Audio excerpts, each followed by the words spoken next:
It's Dre West Oakland. This is my first ever interview, and I'm rocking with Draco Gang TV. How was it growing up in West Oakland? Man, I ain't gonna lie. Like honestly, it was just like any other ghetto, any other hood. Like honestly, cause the way I put it is like we all had the same shit going on. Like only thing is, it was like more like everybody was like family orientated. Like you growing up with hella your cousins, you growing up with hella people, and y'all all just like learning everything together, throwing rocks at cars, learning how to steal your first car, learning how to smoke, learning how to anything. You feel me? It was just like more like a family of West Oakland. Like I don't know about the East Oakland, but I feel like they got that shit too. Like they grew up like hella big and shit, but I feel like us was kind of like small. Like it's like if you know this person, like you can't be just from West Oakland. You gotta really just know somebody, and that's really how it really was with us. We was all sticking together through families and shit. You feel me? Okay. And did you have your moms and pops growing up? Honestly, yep. I had my dad and I had my stepdad, but like my dad was in and out of jail, in and out of prison and shit. So my stepdad, his name Dirty Red, he from Abgor, like 39th and Abgor in West Oakland. You feel me? So he was like a big father figure, like from when I was like 3 years old all the way until like 2 years ago he died and shit. But I ain't gonna lie, I had both of them kind of in my life. They was telling me right from wrong, like all the ins and outs of shit, how to be a man and shit, like, all the regular shit, stepdaddy shit.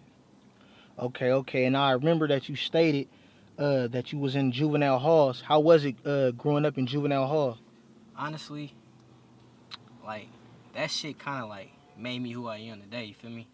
Cause honestly, like a lot of people take the hall like as a game. Some people don't take it as a game, but me, I took it as like my way of learning that it was another way in life. Like I never really knew about none of that shit until I like got into the situation I got in to get into that shit. It was like I never got out the system after that, but it showed me like, oh, you don't got nobody but yourself. Like your mama can come to court, your daddy can come to court. Like they can say whatever to the judge, but the judge gonna be like, nigga, you stand, nigga, until you done doing this little sentence. You feel me? Like for what you did. You feel me? So it showed me like, oh, you gotta whatever you do in this life, just know it. Don't nobody got your back but you. For me, like, and that's what that really just helped me getting in juvenile hall shit. Helped me become a man. Look, feel me? Okay. And you stated that you was in group homes and shit. How did that play out for you? How was it growing up and shit in group homes? Honestly, group homes was kind of like, let me see. I'm gonna be real with y'all about group homes. Group homes was kind of like, for me, it was a people thing. You feel me? Like, cause I done been in like 3 different group homes, and it was like one of them. It was kind of like, it's like high school. It's like if you popping, niggas gonna fuck with you all like that. If they feel like you a nerd or something, niggas gonna steal from you. Niggas gonna play you out. It's like anything in life. So it really had to do with people skills. So I mean, I was like, blessed by God to be in a kind of group home where everybody was fucking with me. Like I was kind of like the big homie in that motherfucker. So like it was kind of cool for me. Like, but I know a lot of people don't go through a lot of situations like that. So I ain't saying it's good for nobody to be in one, but it was cool for me because like they was helping me with hella shit, like helping me trying to go to school and shit. But I was still getting into hella shit though. But cause that's what a kid gonna do. But at the end of the day, I feel like a group home can build you to be a good, better man too. Like depends on who the fuck running that motherfucker. That's really what it go with. Feel me? Oh Who's a good God. dude running that motherfucker? Hell yeah. And I got a question, man. Why Dre West Oakland? Where that come from, bruh? Yeah, but I gotta tell you this, really. We want to know the Uh, whole story, bruh. all right, look it. So when I was little, I used to listen to hella shit, like hella little rap. Feel me? I think this was before I used to listen to Lil Wayne. I ain't really paid attention to him like that until I got a little older. Cause Lil Wayne my favorite rapper. If y'all want to know, feel me though. But basically like everybody used to listen to Too Short and all that little Johnny East Side Boys, and every time he used to be like East Oakland, feel me? But I never really heard nobody. I mean Jay Stalin and them, but I never really heard nobody really repping the West Oakland as a whole. Like people would rep Cypress, Acorn, Ghost Town. So I'm like, fuck it, bro. Like maybe I should brand West Oakland because I remember I went to LA one time and everybody was like, oh, bro, you from Oakland? I'm like, yeah. You're like, you from East Oakland? I'm like, then why nobody know about West Oakland? Feel me? So I'm like, I'm a brand West Oakland. I guess I'm Mr. West Oakland. Plus, I grew up in Acorn. If y'all don't know, I was born in Acorn. From the age of 1 all the way to 12, I stayed in Acorn. After I was like 12, I moved to Ghost Town, which is 29th and MLK. and I stayed there until I was 19. So I never wanted to claim Acorn or Ghost Town because I was always like grew up and was cool with all of them. I knew niggas was funky, so I'm like, I'm just Dre West Oakland, you feel me? I'm just gonna be that nigga, you feel me? And, you know, push this Oh, West God. Oakland shit, become legendary for what I do, because it was too many niggas claiming Acorn and Ghost Town, so I ain't want to step on niggas' toes, you feel me? Yeah, boy, you finna have me loaded to this motherfucker My Dre, bad, bro. bro. That's how you feel, Hold up, Dre? yo, I gotta. That nigga Dre finna have me loaded in this motherfucker. This nigga hot boxing old smoke. Probation himself. Be here, brother. Nah, but hell yeah, brother. How long you been rapping and what got how long you been rapping and what got you into music? My bad. It's good. See, look, I've been rapping for like a minute now. You feel me? Like good, taking it seriously. Yeah. Since like the end of 2016. You feel me? So I really got into it on some shit like I seen hella other niggas doing it. Like I ain't gonna lie, like I'm gonna pay homage to niggas. Like I grew up around niggas like his brother Tully and shit, Kane, which is Aaron. You feel me? He died and shit. Rest in peace to them and shit. I grew up around them. Feel me? And I seen the movement they was having because they had some shit called Junior Gas, Baby Gas. I been wanting to rap back in them days, and just from listening to hella people rap like Jay Stalin, Lil Blood, all them, I seen all them rapping, you feel me? And I was like, damn, they can do it. Then I seen the San Francisco niggas take off, you feel me? And I'm like, damn, Lil Yase, Shadow, I seen all of them take off. I'm like, damn, they can do it. But what really pushed me the most is when I seen everybody gravitate to the Detroit niggas. I was like, damn, how they make it this far? And they young niggas, so I'm like, fuck it, bro. It's my chance. I'm gone with this shit, you feel me? Like, start shooting videos, because that's all I seen making it. So I was like, fuck it, I'm going to start shooting videos. And that was like the end of 2016, you feel me? I just seen niggas taking off, and nobody really made it at that time. But I'm like, shit, they getting a couple views. I can get a couple views, you feel me? So, rest history. On God. Now, I've been seeing you claim Stick Clan. How did that come about, man? What's the story behind that? Okay, so Stick Clan, right? Stick Clan really go off like, I was rapping one day and I said it in a song on some freestyling shit.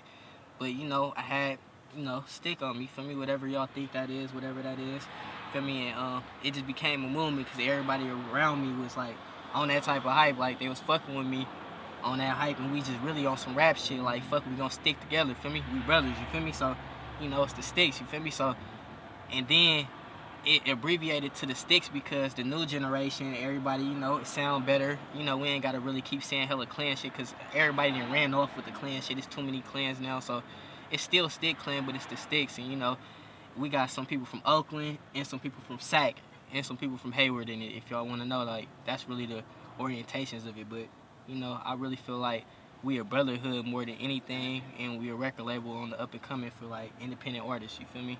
And that's what it really is, a brotherhood. We stick together, you feel me? Okay. And I feel you started the scam rap in Oakland. What you think? Honestly, I feel like I did, but I never step on people's toes and say I didn't or say I did, because I don't know, like, I feel like when I did, nobody was rapping about it because I feel like I was the first black man in California to sell Bitcoin, period. You feel me? Damn. You can go ask anybody. Like, I was selling it. Like, I got a song with Mozzie in 2015. It's one of my first songs that came out. I'm like, we trapping with 50,000 worth of Bitcoin. Like, people didn't even know what I was talking about back then. Back then, Bitcoin wasn't even the thing to talk about, the thing to do. Like, you feel me? So, I feel like I put that out there as in, like, telling people it was good to get money, you feel me? Because that's what I really got in this rap shit for, was to get my family off the streets. And really, because when I first started rapping, I ain't have nothing, you feel me? Like, literally, bro. But then, in the middle, when I first started rapping, I started getting the most money in my life, you feel me? So, I feel like it all was a blessing and a curse, because you got to deal with hella shit when it come with this scam rap shit. Like, you might have to go to jail for that shit, because you really talking about that shit, you feel me? So, if you talking about that shit, like, you don't know who listening, they might turn your ass in, anything, you feel me? So, I feel like I kind of was one of the first niggas for sure. Okay. And I see, man, you been working with a whole lot of artists. What's your connection with EBK Jaaybo? You know, he the hardest out right there, bro. And you dropped a hit. I ain't gonna lie.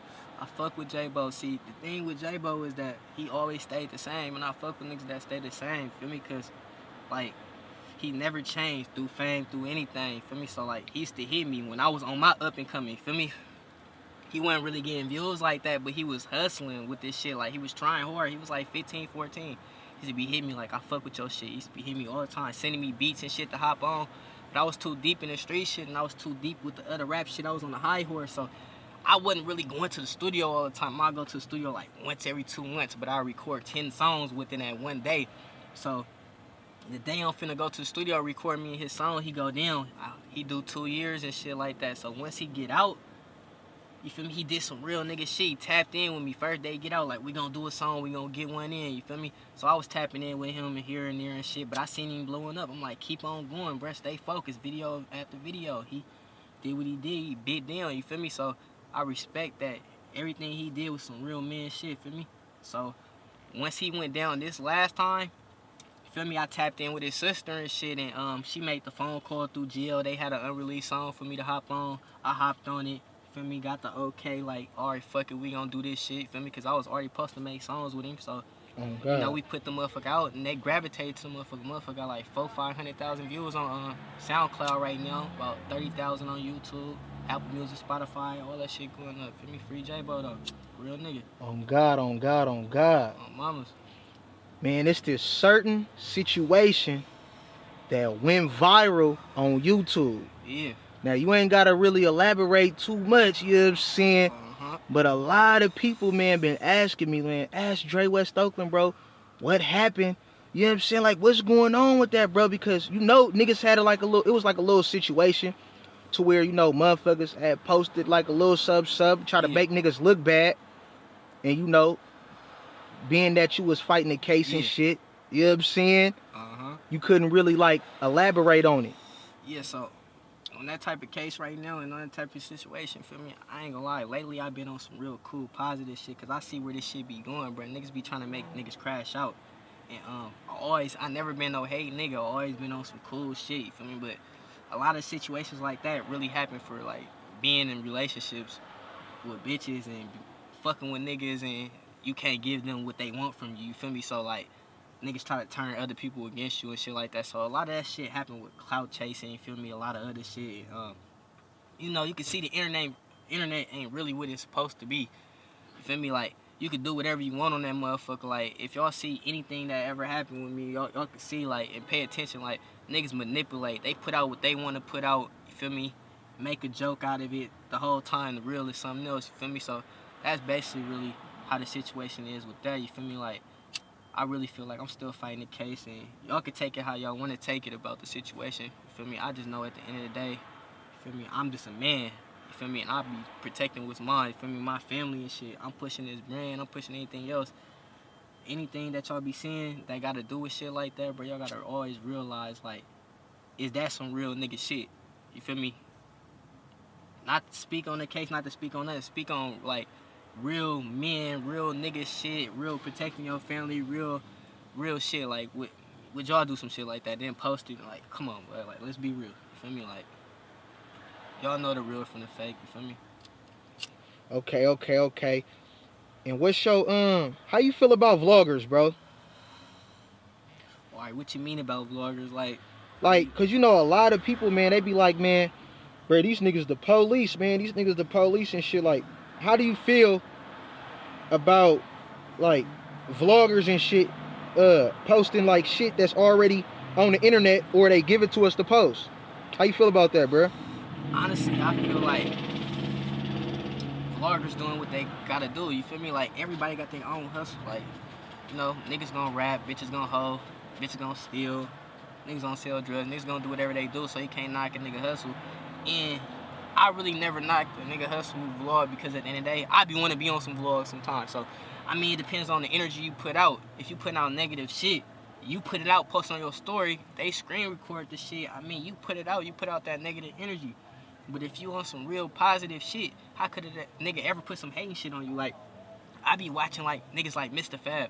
I be seeing shit like him. He put out all positive shit. So whenever niggas ever came out with some negative shit against him, that shit cleared up so fast. That shit went up because he ain't putting out that energy. Now, if you be like some other niggas, I ain't gonna put no other niggas out there because I don't want to put out no negative shit, you feel me? then as soon as niggas gravitate to that, they gonna beat you down because they like, this nigga was preaching like he was that and that and that and that. So I feel like vloggers gonna do you like how you supposed to get done. You feel me? You post some weird ass shit, you do some weird ass shit, and they gonna post you. You feel me? Just know that. So that just should have everybody tighten it up. You feel me? Don't post no weird shit. Don't say no weird shit. Don't do no weird shit. You won't get posted by a vlog. You won't get posted. You feel me? Real shit. On God, on God, on God. You can't Man, stop nigga hustle. On God, man, you over there shining, bro. Like, nigga, who your jeweler, bro? Can we see that shit, bro?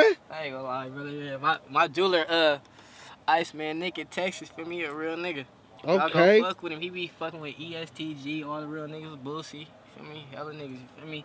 But lately, I just been really focused on this music shit. You know, like I said, I'm still fighting this case, so I've been dropping music like crazy. I just dropped like 14 mixtapes in a year. Shit, I've been pushing this shit with Slug, Lonzo Capone, my other artists, you feel me, BOE, DJ BOE 6-0, you feel me, all of them. We got the whole sticks. It's like a lot of motherfuckers in this shit. I'm probably missing names, but we got Guatemala, my little brother, you feel me. I ain't gonna lie, fuck with the movement you been making and having it coming out this motherfucker the Bay. I ain't gonna lie, Draco on some real shit. Like, niggas gonna hate, niggas gonna always hate. Bro. But, appreciate you. You gotta realize, nigga, you making history right now. We making history as a whole, and we gotta start sticking together, you feel me? So that's really why I came to do this interview. I don't do interviews. You would never find a Dre West Oakland interview. I gave it to Draco because, like, out of everybody, like, y'all gotta understand, like, it ain't no bias shit with him. Like, he gonna fuck with you if you a real nigga. And that's how I fuck with niggas. Like, I wanna fuck with a nigga who wanna build us, not break us. Y'all think he breaking us, but really y'all tried to break him, so he did that back. But back on the hype of this positive shit and this music shit, we gotta understand this. Like, you feel me? We is the wave, the Bay, this generation now. If we keep breaking each other down, we keep doing all that shit, this shit ain't gonna never make it nowhere, you feel me? So, I mean, like, it's a lot of niggas I fuck with, it's a lot of niggas I'ma keep on building with, it's a lot of niggas I'ma keep on letting do their own thing. But just know, when it come to Dre West Oakland, I ain't hating on no nigga. I ain't worried about no nigga. Any nigga that had a problem with me, y'all can go on with that. Just know when you see me, you feel me, it is what it is, you feel me? That's just what it is, you feel me?